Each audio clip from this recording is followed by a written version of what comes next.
دنیا سے چلے گئے، انہوں نے یہ مسئلہ اٹھایا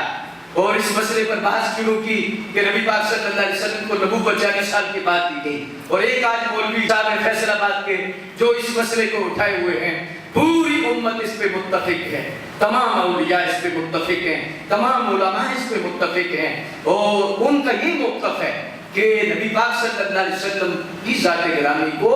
اللہ تبارک و تعالیٰ جل الکریم نے ازل سے نبوت عطا فرما کے بھیجا۔ سبحان اللہ، نبوت پہلے عطا فرمائی۔ اس موقع پر اللہ تبارک و تعالیٰ کے فضل سے پوری دنیا میں اہل سنت کی جو نمائندگی اس مسئلے کے اعتبار سے آج کر رہے ہیں، اللہ کا کرم ہے، اللہ کی دین ہے، اللہ جسے چاہتا ہے عزت عطا فرماتا ہے۔ وَتُعِزُّ مَن تَشَاءُ وَتُذِلُّ مَن تَشَاءُ، وہ کنز العلماء ڈاکٹر محمد اشرف آصف جلالی صاحب دامت برکات العالیہ ہیں، جو اس مسئلے پر تمام اہل سنت کا موقف پیش کر رہے ہیں، اور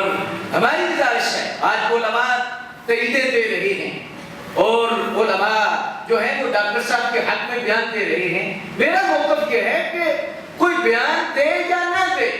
پوری اہل سنت جتنی ہے ان کا یہی موقف ہے، داتا صاحب کا یہ موقف ہے، بابا فرید کا یہ موقف ہے، بیر علی شاہ کا یہ موقف ہے، ہند الولی کا یہ موقف ہے، جو غوث اعظم کا یہ موقف ہے، تمام اولیاء کا یہ موقف ہے اور تمام ائمہ کا یہ موقف ہے۔ ہاں، ان کے ساتھ جو کوئی بندہ کھڑا ہے وہ اپنی تائید دے کہ ہم ان مولوی صاحب کے ساتھ کھڑے ہیں، اس اعتبار سے جتنی اہل سنت کا ہو ان کا ایک ہی موقف ہے کہ نبی پاک صلی اللہ علیہ وسلم کو 40 سال کے بعد نبوت نہیں ملی،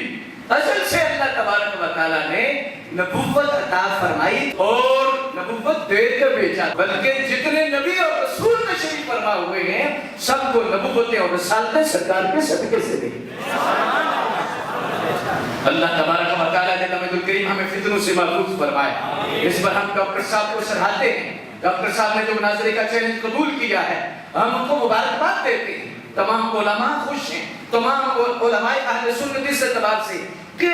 جو موقف اہل سنت کا 1400 سال سے ہے وہ ڈاکٹر جلالی صاحب پیش کر رہے ہیں، اور اس معاملے میں ہمیں اس طرح بھی اہل سنت کو ہے کہ یار روز کوئی ایسا مسئلہ کھڑا ہو جاتا ہے، کوئی بد مذہب کرے تو پھر تو ٹھیک ہے سنی جا سکتی ہے، لیکن آبرو میں سے کوئی ایک بندہ کھڑا ہو جائے اور یہ سوچ بندوں میں شامل کرے کہ نبی پاک صلی اللہ علیہ وسلم کو 40 سال کے بعد نبوت ملی ہے، ایسی سوچیں مسترد کرتے ہیں۔ نبی پاک صلی اللہ علیہ وسلم کو اللہ نے جو شانیں دی ہیں، عظمتیں دی ہیں اور جو مقام اور مرتبہ کون سوچ سکتا ہے، کون سمجھ سکتا ہے؟ محمد صرف وحدت ہیں، قرآن سے ان کی کیا جانے، شریعت میں تو بندہ ہے، حقیقت میں خدا۔